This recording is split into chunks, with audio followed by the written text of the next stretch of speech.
Rainworld is an 8-bit survival/platformer game that is unlike anything else I've ever played. You struggle to survive in a hostile world where you're just as much the prey as you are the predator. The first thing you'll notice is the 8-bit pixel art style, which at first I wasn't really too fond of, but after a short while it really grew on me. The next thing you'll notice is just how brutally difficult the game is. The tutorial consists of about 3 or 4 lines and proceeds to immediately chuck you into the deep end. You must survive against predators, which are both numerous and exceedingly capable of killing you instantly, be it from the sky,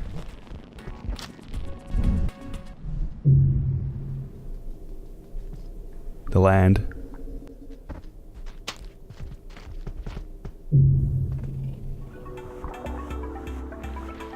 or even the sea. Another thing you'll need to avoid are the periodic torrential rains which kill absolutely everything that doesn't find shelter, giving the game the appropriate name, Rainworld. Rainworld is very reminiscent of games from the 90s that strongly encourage you to figure things out for yourself. The tutorial covers the absolute basics, but it's on you to figure out the surprisingly in-depth movement mechanics, as well as the incredibly deep interactions within the game world which you will never find unless you actually look for yourself. This game is the polar opposite of what video games are today, and the stupendously high difficulty spike will more than likely put many people off, especially people who have never played much harder platform games in the early to late 90s. A good comparison would be to 2015's Ori and the Blind Forest, a game that a lot of people remark to be quite difficult.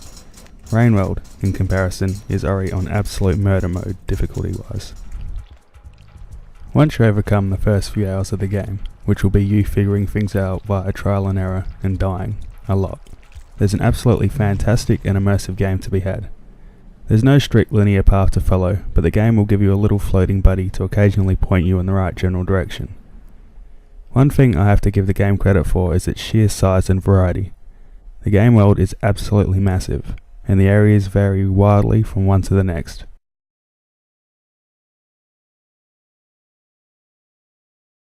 One part will be an oceanic labyrinth to navigate.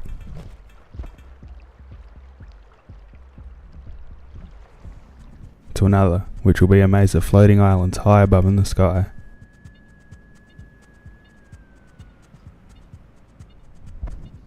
All the way to a mechanical fortress and a dark citadel with barely any light to navigate.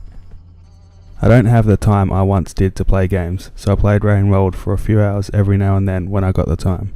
And it took me about 4 months to complete, or around 70 to 80 hours as someone who loves to explore. The game absolutely excels in immersion, and one of the key aspects of that is the absolutely fantastic soundtrack.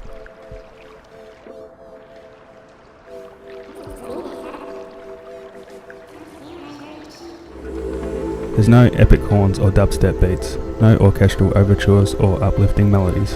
Rainworld's soundtrack is a dark, sometimes horrific blend of low electronic vibes and rhythms, and it works absolutely wonderfully.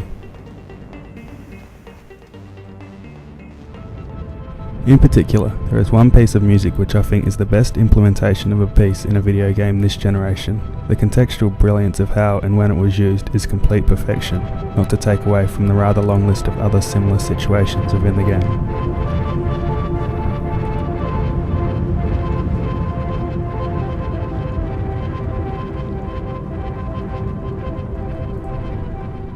Rainworld is also absolutely packed with secrets and hidden things to discover. That kid you used to go to school with, the one who always made shit up about video games like how you could find Mew under the truck in Pokemon, or how you could play as Luigi in Mario 64 if you did a laundry list of specific things, must have been the kid who grew up to make this. If someone was to tell you how to achieve some of the cool shit in this game, you would immediately call bullshit. That is, until you try it in-game yourself and it actually works. The game doesn't really have a complex story, but there's the option of doing a completely random side quest, which explains a mountain of backstory about the world and why it is the way it is. It's 100% optional to boot, and there's nothing forcing you to do so. The game also has huge thematic and tonal shifts. For some regions, you are simply exploring, with suitable atmosphere to match.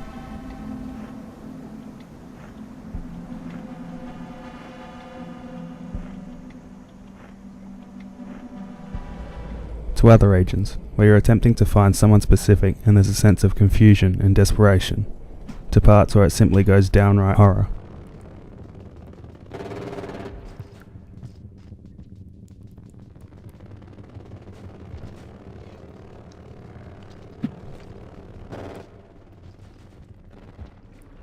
Rainworld, in my honest opinion, has been the best game of 2017 by far.